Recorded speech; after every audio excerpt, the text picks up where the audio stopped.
Pour nourrir 9,2 milliards d'individus, il faut augmenter la production alimentaire de 75%.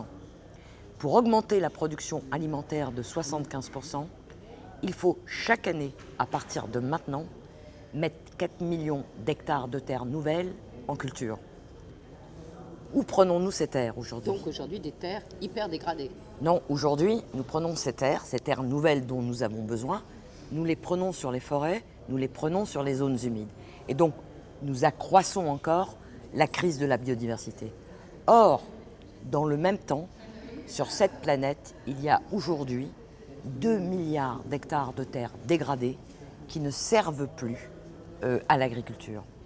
Si nous restaurions 500 millions d'hectares de terres dégradées, non seulement nous réglerions les questions alimentaires à l'horizon 2050, nous réglerions en partie la crise de la biodiversité, mais, et surtout, restaurer 500 millions d'hectares de terres dégradées, ça permet de séquestrer chaque année un tiers des émissions de gaz à effet de serre.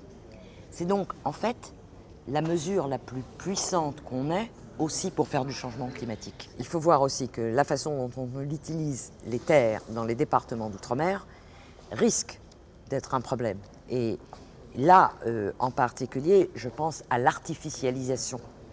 Construire des villes qui deviennent extrêmement importantes, un urbanisme qui se développe comme il se développe dans les départements et territoires d'outre-mer, fait que, en réalité, les incidents climatiques qu'on va connaître de plus en plus souvent, qui vont être de plus en plus forts, vont avoir des conséquences de plus en plus graves.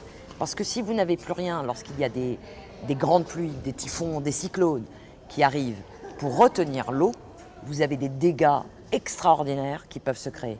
Et je voudrais rappeler... Mayotte en est le cas extrême.